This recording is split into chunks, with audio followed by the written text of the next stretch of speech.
The Seahawks dismantle the Patriots to win the Super Bowl 29-13. They avenged the Seahawks from a little over a decade ago from the Malcolm Butler interception at the goal line, and they get their get back on the Patriots, which, good for their fans, good for the team and everything. That was probably the worst way you could lose a game in sports entirely over a decade ago with the Malcolm Butler interception. So I'm Coy Camiscioli for Philly Sports Talk. I'm just going to talk about this briefly, nothing too crazy.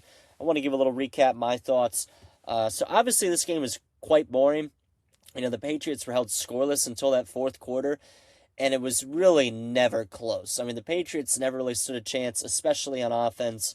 There was a little run for the Patriots in that fourth quarter where they scored, and then they had the ball again, and Drake May made a couple big-time plays, but then he threw the pick, and that's when the game was pretty much over after that. So I want to give my props to Sam Darnold and the Seahawks. Probably one of the coolest comeback stories ever for a quarterback, and Sam Darnold to win a Super Bowl. I know he wasn't the MVP of it. That goes to Kenneth Walker, and truly he deserved it. 27 carries for 135 yards in the Super Bowl. Had 2 receptions for 26 yards. He showed that he is one of them guys, especially for this team. He's already talked about wanting to come back to Seattle and to run it back with this team, and they looked really good. The defense is obviously pretty unbelievable. It was a similar defensive performance that we saw from the Eagles last year in terms of production. Not in the way that the two teams schemed. For the Eagles Super Bowl, they rushed 4 guys all night and got immense pressure on Patrick Mahomes. In this one, the Seahawks were sending some wicked blitz packages at Drake May, and there's nothing he could do. I never wanted to discredit the Patriots for their schedule and their run, because you had to win games. It's the bottom line. I never take anything away from teams like that. But it showed that they were not the best team here for the Seattle Seahawks. It was not a very good matchup. I think if Bo Nix never got hurt, the Broncos win the AFC Championship, and we have a really good game in the Super Bowl. But it's not how it happened. Injuries happen in this sport. And I don't want to knock the Patriots. They were here. They were just one good performance away from being world champions again. You throw all that schedule stuff out the window when you get to this point in the season. I know they faced the Chargers. The Chargers were a decent team. I didn't want to take anything away from them for that win. I know they only won like 16-3. And then they faced the Texans, which is one of the better defenses we've seen the past decade. Granted, their offense was terrible, so they beat them. And then obviously the Jarrett Stidham-led Broncos. So they did what they had to do, but they just couldn't get the job done in the end. And I'll talk about them in a little bit, but I want to talk about the Seahawks first. So Sam Darnold, guys, I'm seeing him receive a lot of backlash right now for how he plays and everything like that. Sam Darnold's a good quarterback. I think people are starting to think that the game manager kind of comments is a diss at a quarterback. You got to get that out of your head. I truly think that's just so idiotic. There is a level of game managing that most QBs do not have, that some QBs do. And Sam Darnold was never really known for that. He led the league in turnovers in the regular season, and then the Seahawks go and they don't commit a turnover in 3 postseason games. That's game managing. That's letting the defense do their job. That's not putting the ball in harm's way. And that was what he needed to do in this one. I just don't understand how guys can get on quarterbacks like this, for not having an insane stat line. He had a great game in the NFC Championship against the Rams, and he just didn't have to do too much in this one. 202 yards, just 1 passing touchdown. But that's my whole thing with the Seahawks and their quarterback situation, and other quarterbacks around the league. Seriously, I think Jalen Hurts is one of those guys too, where he gets hated on for it. I think there is an elite level of game managing that people think when their quarterback gets called a game manager that they just think it's such a diss. I'm taking an elite game manager over a guy that has elite talent but doesn't know how to manage a game. It's not a diss. You just got to get that through your head. All these quarterbacks are capable of doing great things. Sam Darnold, when he needs to do more, can do more. And he didn't have to do too much in this game. Didn't have to put the ball in harm's way. And the Seahawks did their thing. They win the Super Bowl. So that's really all that matters when you look at it. So the cool thing here is Cooper Kupp was actually the leading receiver for them. 6 receptions for 61 yards.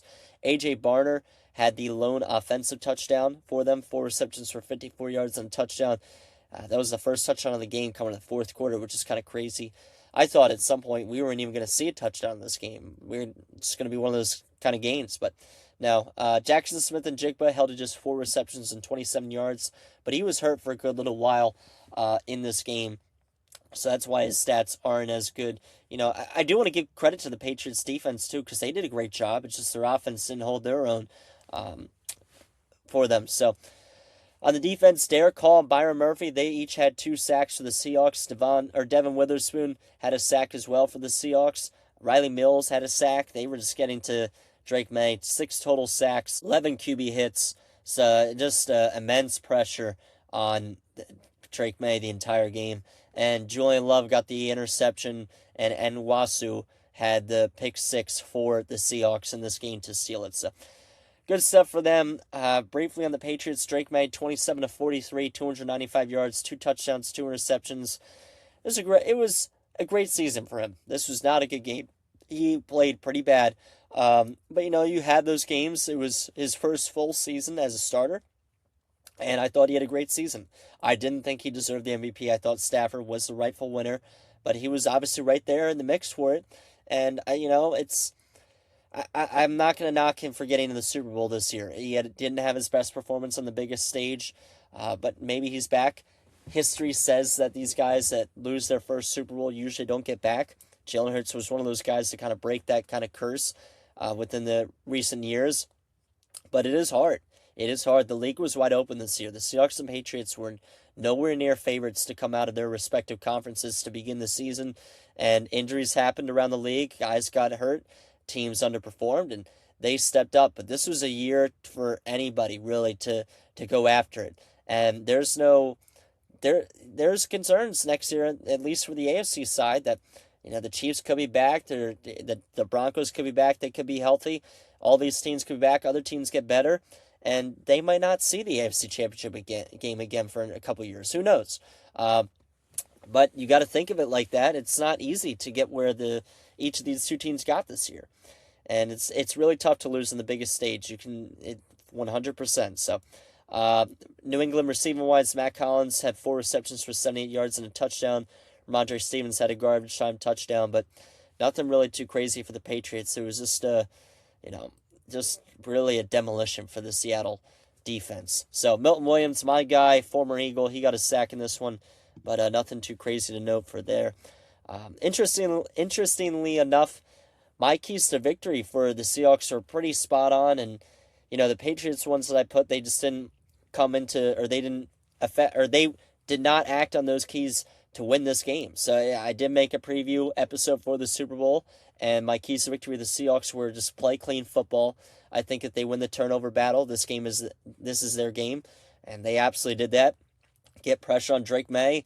He's had trouble holding on to the football. He did in this one too. The pick 6 was pretty much also a fumble, and establish the run game. Those were my 3 takeaways, word for word in my doc, and they did all 3 of those things. As for the Patriots, I knew that they were going to have a tougher time in this game, so I had a little more in-depth keys. I thought that they needed to have a couple tricks up their sleeve, mainly on offense. And I just didn't really see much that moved the needle for me on that offense or any kind of tricks or anything. And I also I think Sam Darnold is good, but I think there's a way to get him to make mistakes. The Pats secondary had to step up, and they did. Hats off to Christian Gonzalez. He played a great game, made a huge play, a couple huge plays. But again, they just did not do enough. The offense is ultimately who did not do enough for the Patriots in this game to win it. So that's about all I got. My prediction going into the Super Bowl was Seahawks win 27-23. Obviously, it was not that close at all. But I got the prediction right. I'll take it. So that's it on the NFL season. I had a lot of podcasts on the NFL this year, and that's it. When there's more news coming out on anything big, a big trade or something, I'll break it down. But for now, hopefully the Eagles get back to this position next year. I'd love to see that. So that's going to do it, guys. And that's it for a wonderful NFL season. Congratulations to the Seahawks on being Super Bowl champions.